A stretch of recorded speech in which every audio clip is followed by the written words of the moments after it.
Welcome to travel diary of Amit.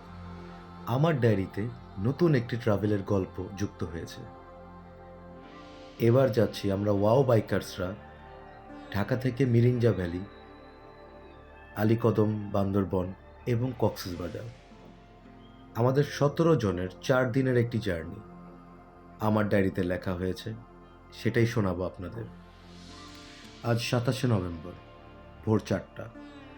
আমরা সবাই বাইকে ব্যাগ গুছিয়ে এখন রওনা হব। 15 জন ঢাকা থেকে যাচ্ছি, 2 জন আমাদের দাউদকান্দি থেকে যাত্রা শুরু করবে। বিসমিল্লাহ বলে যাত্রা শুরু করলাম। দোয়া করবেন সবাই যেন সহি সালামতে একটি সুন্দর ট্রাভেলের গল্প নিয়ে আপনাদের কাছে ফিরতে পারি।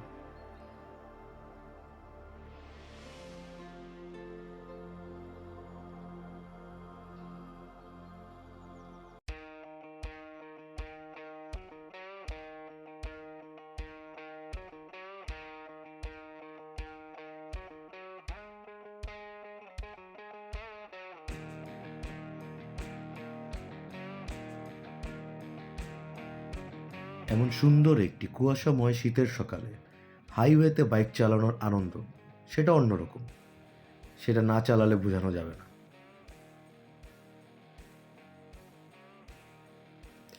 এখন আমরা যাচ্ছি 14 গ্রামের উদ্দেশ্যে।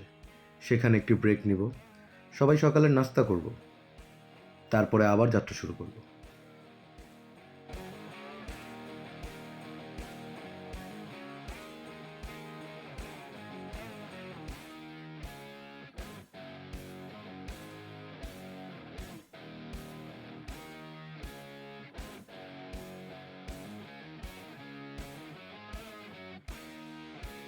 সকাল এখন প্রায় 6টা, তাই রাস্তায় এবং বাজারে মানুষের আনাগোনা এবং ব্যস্ততা অনেকটাই বেড়ে গেছে।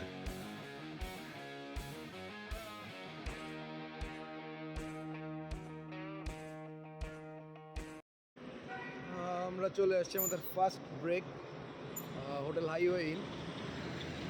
এটা হচ্ছে 14 গ্রাম, যেখানে সবারই ব্রেক নিতে হয় ঢাকা চিটাগং হাইওয়েতে যেতে হলে। তো আমাদের এখনও আরও 2টা বাইকার আসে নাই, বাকিরা আমাদের আগে এসে ওয়েট করতেছে। তো এখন আমরা নাস্তা করব, সকালে এখনও পর্যন্ত নাস্তা করা হয়নি। ওকে, নাস্তার টেবিলে দেখা হবে। সকলেই ক্ষুধার্ত, তাই কোনো কথা না বাড়িয়ে আগে নাস্তা শেষ করে নেই। আমরা আমাদের নাস্তার পর্ব শেষ করে আবার যাত্রা শুরু করে দিলাম।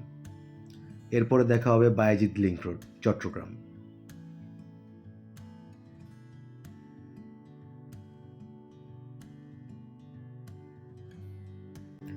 এই যাত্রার প্রথম পাহাড় দর্শন কুমিল্লাতেই দেখা গেল। শুরুতেই আনন্দ লাগছে।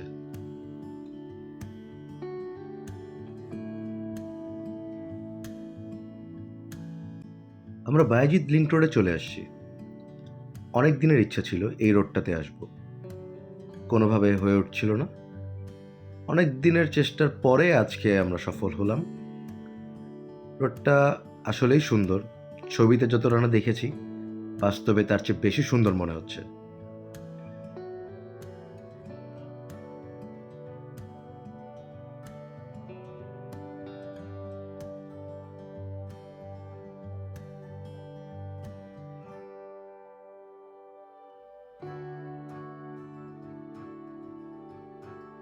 আমরা এখন চলে আসছি বায়েজিদ লিংক রোড। এই রোডটা অনেকদিন ধরে আসার ইচ্ছা ছিল, বাট আজকেই সফল হইতে পারলাম। এইখান থেকে আমরা যাব আজিজনগর, সেখান তারপরে হচ্ছে মিরিঞ্জা ভ্যালি।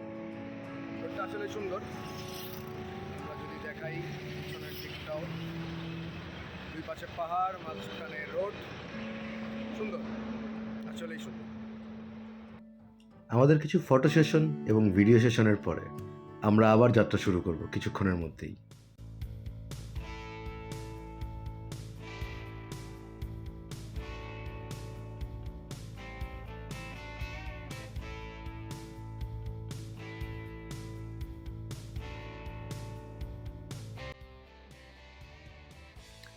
আমরা এখন কক্সবাজার জেলায় প্রবেশ করতে চলেছি। বাংলাদেশি বাইকার্সদের জন্য এটি একটি মাইলস্টোন বলা যায়। ঢাকা থেকে কক্সবাজার আগে স্বপ্নের মতন ছিল, এখন এটা বাস্তবে পরিণত করেছি। ওই যে কক্সবাজার গেট দেখা যাচ্ছে, wow, just looking like a wow. और तारे लाऊं प्यारे और कैसे जताऊं कैसी लगती है कैसे बताऊं You're Just looking like a wow. So beautiful, so elegant, just looking like a wow. আমরা এখন চলে আসি হাসির দিঘির বাজার। আমার চেহারার অবস্থা দেখতেই পারতেছেন, ধুলো বালি সব কিছু মেশানো। এইখান থেকে মিরিঞ্জা ভ্যালি আর 16 কিলোমিটার, 15 কিলোমিটার, হয়তো বা রিসর্টে যেতে আর আধা ঘন্টার মতন লাগবে। আমরা এখন প্রবেশ করতে যাচ্ছি লামা উপজেলায়। খুব সুন্দর পাহাড়ি রাস্তা, আঁকাবাঁকা পথ এবং আমরা বাইকাররা। সব ধরনের ক্লান্তি দূর হয়ে গেছে পাহাড়ের পথ থেকে। সত্যি পাহাড়ে রাইড করার আনন্দ সেটা অন্য লেভেলের।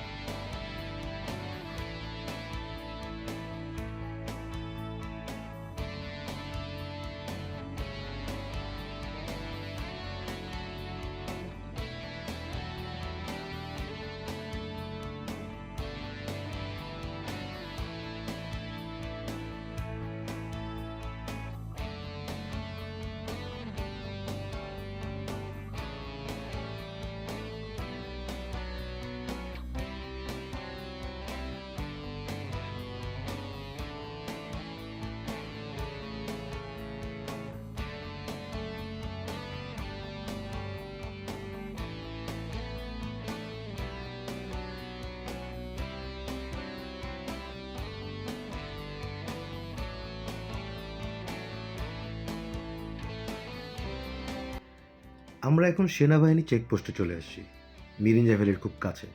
এখান থেকে আমার ক্যামেরা অফ করে দিতে হবে।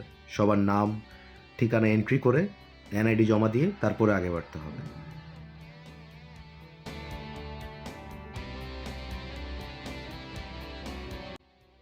ফাইনালি আমরা চলে আসছি চুংদারবকের কাছে, মিরিঞ্জা ভ্যালিতে।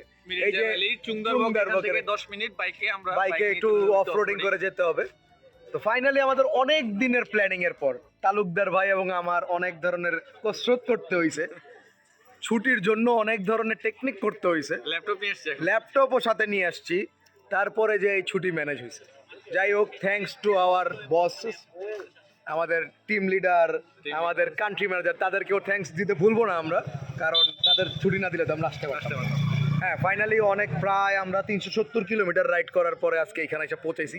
তালুকদার ভাই কেমন লাগতেছে এই পর্যন্ত? ওয়াও, মানে ওয়াও বাইকারদের সাথে এসে একটা ওয়াও ওয়াও ফিলিংস। এখানে আমাদের সভাপতি সাহেব আছে, ওনাকে ছাড়া আমি এই ভিডিও শেষ করতে পারবো না।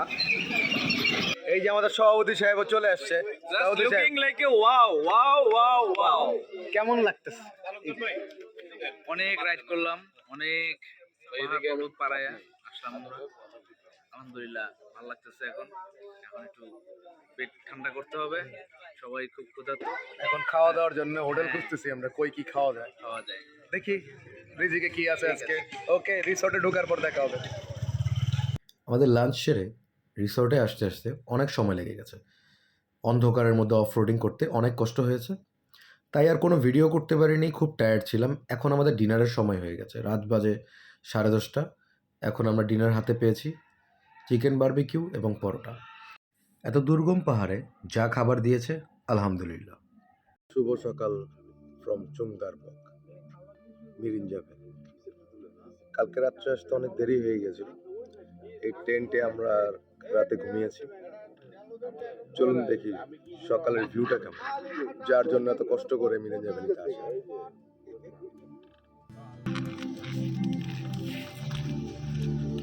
সুবহানাল্লাহ।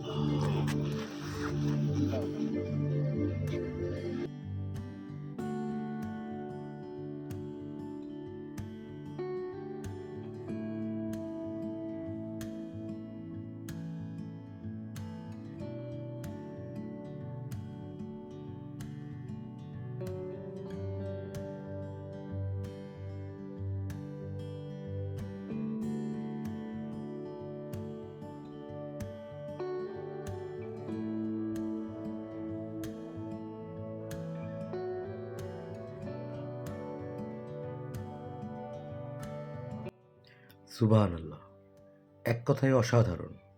মেঘ, পাহাড়, জুমঘর আর আমরা। এমন একটি সকালের জন্যে এতটা কষ্ট তো করাই যায়। 370 কিলোমিটার রাইড করে, পাহাড়ে অফরোডিং করে, এমন একটি সকাল, এমন সুন্দর দৃশ্য যা উপভোগ করার মতো। ক্লান্তি যে কোথায় দূর হয়ে গেছে টেরই পাচ্ছি না। আমার ট্রাভেল ডায়েরিতে এমন সুন্দর একটি সকাল যুক্ত হওয়া সত্যি সৌভাগ্যের ব্যাপার। আল্লাহর কাছে শুকরিয়া জানাই আমার জীবনে এমন সুন্দর একটি সকাল উপহার দেওয়ার জন্যে। সত্যি অসাধারণ, so beautiful, so elegant, just looking like a wow.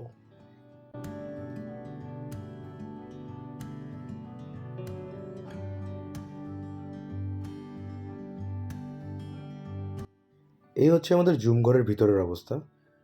সবাই এখন তৈরি হচ্ছে বের হয়ে যাওয়ার জন্যে। এই হচ্ছে জুমঘর থেকে ভিউ। ওই টেন্টগুলোতেও ছিলাম আমরা। জুমঘরে ছিলাম 8 জন, বাকি 9 জন ছিলাম টেন্টে। জুমঘরের ভাড়া পড়েছে 2000 টাকা এবং টেন্টে মাথাপিছু ভাড়া পড়েছে 250 টাকা করে। আর সাথে 3 বেলার খাবার যদি আপনি তাদের কাছ থেকে নেন তাহলে সেটা পড়বে 750 টাকা। যেহেতু আমরা একবেলা খেয়েছি তাই সেটা একটু বেশি পড়েছে, 350 টাকা পড়েছে। এটি হচ্ছে এই রিসর্টের কমন স্পেস। এটাকে রিসেপশনও বলতে পারেন, কেউ কেউ এটাকে ঝুল বারান্দাও বলে। যদিও সুন্দর এই জায়গাটা, আড্ডা দেওয়ার জন্যে খুবই সুন্দর জায়গা। এত উঁচু পাহাড়ে লিমিটেড সোর্সের মধ্যে তারা যথেষ্ট পরিমাণ সাপোর্টিভ এবং কোঅপারেটিভ ছিল। অনেক উঁচুতে এবং দুর্গম রাস্তায় হওয়ায় এখানে পানির স্বল্পতা আছে, যেটা আপনাকে মেনে নিতেই হবে। আদারওয়াইজ সব কিছু ঠিক ছিল। এবার বিদায়ের পালা।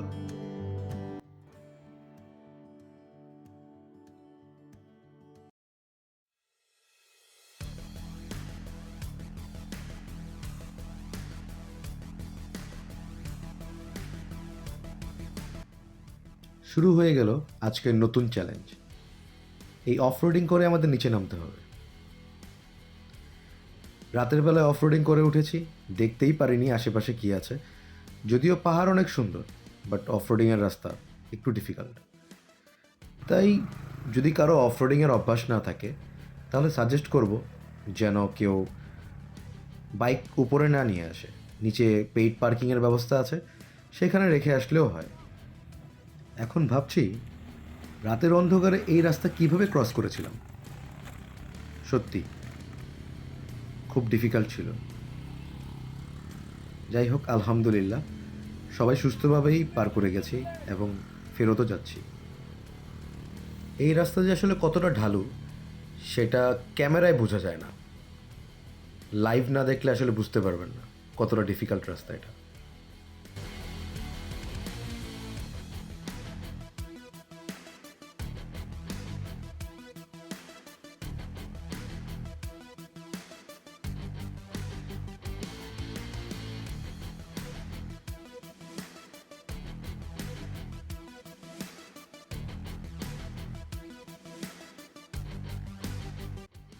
এই দুর্গম রাস্তাটি মনে করিয়ে দিল সুন্দর কোনো কিছুই সহজে পাওয়া যায় না। তাই সুন্দর কিছু দেখতে হলে একটু তো কষ্ট করতেই হবে। আমার ট্রাভেল ডায়েরির গল্প আজকে এই পর্যন্তই থাক। এরপরে আবার শোনাবো আলীকদম ও কক্সবাজারের গল্প। সেই পর্যন্ত অপেক্ষা করুন এবং সাথে থাকুন। আসসালামু আলাইকুম।